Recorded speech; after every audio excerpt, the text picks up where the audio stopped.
খালেদা জিয়ার চিকিৎসায় ৫ সদস্যের মেডিকেল টিম এখন ঢাকায়। বিভিন্ন টেলিভিশনে স্ক্রলে এটি প্রচার করা হচ্ছে। দর্শক, জানা যাচ্ছিল গত ২-১ দিনে যে চীনে পাঠানো হতে পারে, অথবা বেগম খালেদা জিয়াকে সিঙ্গাপুরে, অথবা ইউরোপে বা লন্ডনে এই আলোচনা হচ্ছিল। এবং নানার মুখে যখন খবর হচ্ছিল তখন আমি বলছিলাম যে বেগম খালেদা জিয়ার চিকিৎসার বিষয়ে সুনির্দিষ্ট জায়গা থেকে তথ্য দেওয়া উচিত, নতুবা মানুষ বিভ্রান্ত হবে। যাই হোক, এখন তারা বিষয়টা সংগঠিত করেছে এবং এজেডএম জাহিদ হোসেন বিষয়টি ব্রিফ করবে। এবং এইমাত্র যেই খবরটা আসলো যে ৫ সদস্যের চীনা মেডিকেল টিম ঢাকায় এসছে, এতে বোঝা গেল যে বেগম খালেদা জিয়ার যে এখন শারীরিক অবস্থা, তাতে সত্যি সত্যি তাকে বিদেশে নেওয়ার মতো অবস্থা নেই। তাকে দেশে চিকিৎসা দিতে হবে এবং উন্নত মানের চিকিৎসা দিতে হবে।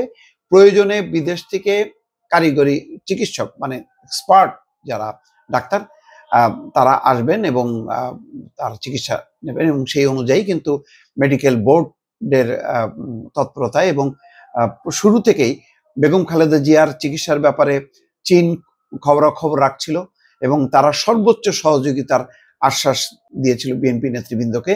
এবং তারই প্রেক্ষিতে খুবই অল্প সময়ের মধ্যেই, বলা যায় 2 দিনের মধ্যেই সিদ্ধান্ত নিয়ে 5 জন ডাক্তার এসছে এবং তারা এখন খালেদা জিয়ার চিকিৎসার কাজগুলো করবে। বেগম খালেদা জিয়ার স্বাস্থ্য এখনো পর্যন্ত বলা যায় ঝুঁকিতে আছে। তিনি গতকালকে কিছুটা তার উন্নতি হয়েছিল, তিনি কথাবার্তা বলতে পারছেন বা চিকিৎসা নিতে পারছেন, মানুষজনকে চিনতেও পারছেন, এমনটা। কিন্তু এটা যে খুব মানে টেকসই করে আরো উন্নত অবস্থায় নিয়ে আসাটা, এটা যথেষ্ট পরিমাণ সময় সাপেক্ষ ব্যাপার এবং চট করে সেটা সম্ভব না। এবং তার চিকিৎসার উন্নত চিকিৎসা তো চলছেই, আরো কি চিকিৎসা দিলে তার অবস্থার উন্নতি ঘটানো যায় সেটা নিশ্চয়ই এখন মেডিকেল বোর্ড দেখবেন। বেগম খালেদা জিয়ার এই চিকিৎসাকে ঘিরে আরেকটা যেই পরিস্থিতি, সেটা হলো যে তারেক রহমানের দেশে আসা। আইন উপদেষ্টা কিছুক্ষণ আগে যেটা বলেছে যে তারেক রহমানের দেশে ফিরতে সরকার সর্বোচ্চ ব্যবস্থা নেবে। তার মানে বোঝা যাচ্ছে তার যে নিরাপত্তা সংকট আছে, যেটা সত্য বাস্তব, যেটা সবাই এক বাক্যে স্বীকার করছেন, সেই ব্যাপারে হয়তো বিশেষ ব্যবস্থা নেওয়া হবে। হয়তো এসএসএফ এর নিরাপত্তা তিনি পেতে পারেন এবং সেই নিরাপত্তা ব্যবস্থা নিশ্চিত হলে তিনি নিশ্চয়ই 2-1 দিনের মধ্যেই দেশে ফিরবেন। এবং এর মধ্যে বেগম খালেদা জিয়াকে আপাতত আর বিদেশে না নিয়ে এখানেই বিশেষজ্ঞ ডাক্তারদের তত্ত্বাবধানে তার চিকিৎসা করা, সেই কাজটি হয়তো মেডিকেল বোর্ড করছে।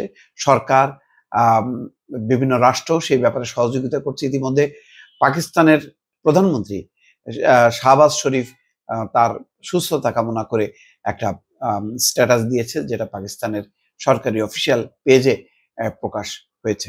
অর্থাৎ বেগম খালেদা জিয়ার চিকিৎসাকে ঘিরে দেশে বিদেশে সবাই কিন্তু উদ্বেগ উৎকণ্ঠায় সময় কাটাচ্ছে। এবং এই সময়টা নির্বাচনী আবহের মধ্যেও বেগম খালেদা জিয়ার এই চিকিৎসাটা বিএনপির নির্বাচনী প্রচার কাজে যেমন কিছুটা শৈথিল্য দেখা গেছে, আবার বিএনপিও চেষ্টা করছে যে নির্বাচনের কাজটাও চলতে থাকুক, অন্যদিকে বেগম খালেদা জিয়ার জন্য দোয়া, মোনাজাত, কোরআনখানি এই কার্যক্রমগুলো যাতে অব্যাহত থাকে, যাতে বর্তমান যেই সরকারের যেই চেষ্টাটা যে সময়ের মধ্যেই নির্বাচনটা সম্পন্ন করা, তাতে যাতে ব্যাঘাত না ঘটে। দর্শক।